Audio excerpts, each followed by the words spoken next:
এটা ইরানের nuclear device, tactical device use করতে পারে, ইসরায়েলি করতে পারে, এবং করার সম্ভাবনা আগে ছিল জিরো বা ইনসিগনিফিক্যান্ট, এখন সিগনিফিক্যান্ট হয়ে দেখা দিচ্ছে। এই কারণে দেখা দিচ্ছে যে ইরান যুদ্ধটাকে যেখানে নিয়ে গেছে, যেখানে নিতে চাইছে, ঠিক সেইখানেই তারা নিয়ে গেছে। এইটা 5-7 দিনের মধ্যে সীমাবদ্ধ থাকে নাই, এখন 3 সপ্তাহে পড়ে গেছে, এবং আরো 3-4 সপ্তাহ ইজিলি চলবে। আর একটা জিনিস করছে যে আমেরিকার, যেমন আমেরিকা চাচ্ছে ইসরায়েলের এই ইরানের যে নিউক্লিয়ার প্রোগ্রামটাকে সম্পূর্ণভাবে ধ্বংস করতে। গত জুনে আক্রমণ করছিল, ফেল করছে, এবারও ফেল করছে। তাদের যে ইউরেনিয়ামের স্টক পাইল টাচ করতে পারে নাই, কোন রকমের করতে পারে নাই। আচ্ছা, আবার at the same time Iran যে কাজটা করতে যাচ্ছে সেটা হচ্ছে যে আমেরিকার যে ফাইন্যান্সিয়াল যে ব্যাকবোন, সে ব্যাকবোনটা সে ভেঙে দিতে চাচ্ছে। সে ব্যাকবোনটা হচ্ছে কি, যে পেট্রো ডলার। যে 1973-তে অয়েল শকের পরে, যখন এই যে ইরান ইসরায়েল আরব যুদ্ধের পরে যখন ক্রাইসিস হলো, সেই সময় আমেরিকা সৌদি আরবের সাথে এবং গালফ স্টেটের সাথে চুক্তি করছে, তোমরা যত তেল বিক্রি করবা সব ডলারে বিক্রি করতে হবে। সেই 1971-এ আমেরিকা তার গোল্ড স্ট্যান্ডার্ড ছেড়ে তারা চলে আসে SDR, special drawing right.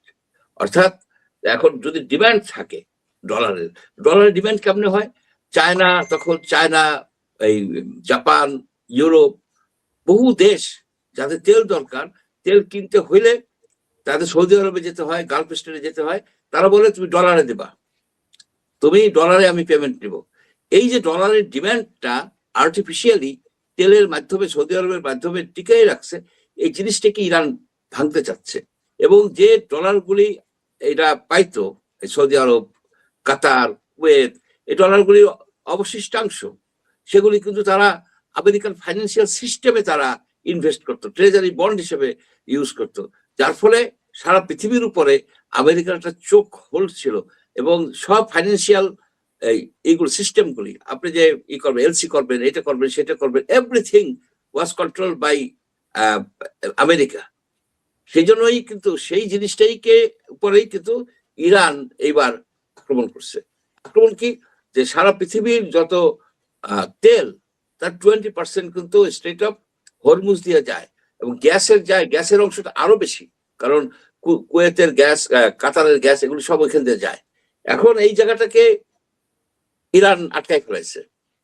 Iran আটকায় ফেলেছে কিভাবে? সে মাইনিং করছে তার ওইখানে, ওইটা যে সাউদার্ন ইরান, অর্থাৎ স্টেট অফ হরমুজের ওই পার, গালফের উল্টো দিকের পার, সেই পার হতেছে আপনার করা, ওই পাহাড় পর্বত অধ্যুষিত।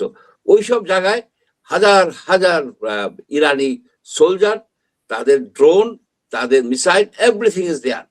সেখানে আমেরিকান ম্যারিনরা যে খুব একটা সুবিধা করতে পারবে না, এবং আমেরিকান ম্যারিনদেরকে শেষ পর্যন্ত নামতে দেবে না, কারণ মাগা, মেক আমেরিকা গ্রেট এগেইন, সে মাগার মধ্যে আপনার ফাটল ধরছে, রিপাবলিকদের মধ্যে ফাটল ধরছে। তারা যা কিছুই হোক, তারা ইরানে তাদেরকে সৈন্য পাঠাবে না, এবং বোর্ডস ইন দ্য গ্রাউন্ড যদি না হয়, তাহলে কিন্তু একটা দেশের রেজাইম চেঞ্জ করা যায় না, দেশ দখল করা যায় না, ক্ষতি করা যায় অস্ত্রপাতি দিয়া, মিসাইল দিয়া। সে মিসাইল দিয়ে তো ইরানও ক্ষতি করতেছে ইসরায়েলের।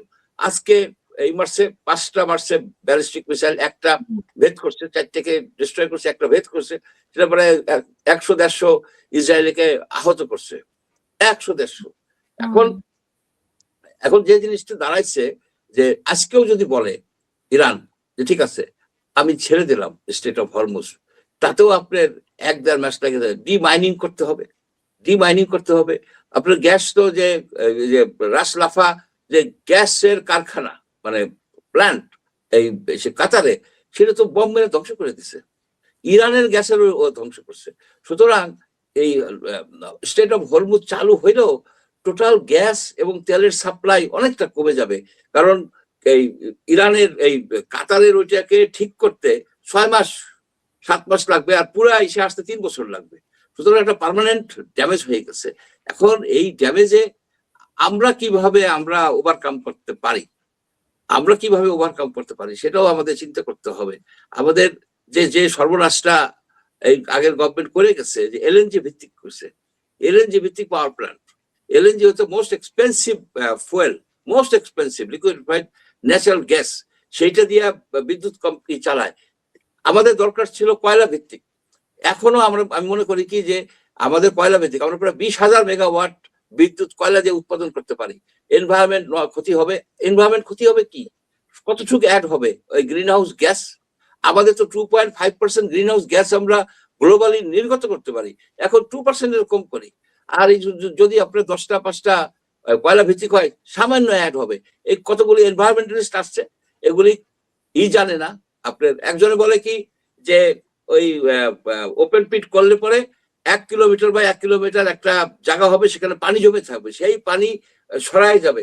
উদ্ভট সব কায়দা।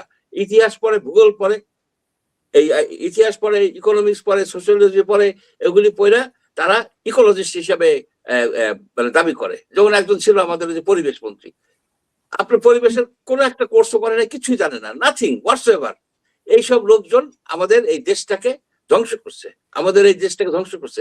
আমাদের উচিত ছিল এত বছরে, এই গত 20 বছরে 20,000 মেগাওয়াট কয়লা ভিত্তিক, কয়লা তো আমাদের ফ্রি, আমাদের কয়লা ফ্রি, আমাদের এই বিদ্যুতের দাম এত বেশি বলে তো আমরা বিদ্যুৎ ইউজ করতে পারি না।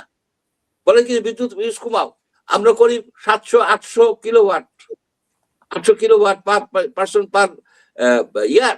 আর আমেরিকা করে 11,000, 12,000, স্ক্যান্ডিনেভিয়ান কান্ট্রি 12-13,000 কিলোওয়াট বিদ্যুৎ পার ক্যাপিটাল পার হিসেবে উৎপাদন ব্যবহার করে। আর আমরা 700 করি, 800 করি, বলে 1,000, এগুলি করি। এটাকে কমাও, বিদ্যুৎ সাশ্রয় করো। আসল ঘটনা হচ্ছে কি যে আমাদের যারা এইসব সেক্টরে ছিল, লিডার ছিল, সব মুরগি মগজ।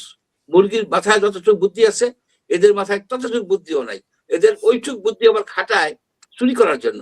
চুরিতে আবার এদের খুবই উস্তাদ। হাজার হাজার কোটি টাকা কামাই নিয়ে চলে গেছে বিদ্যুতের নাম দিয়ে।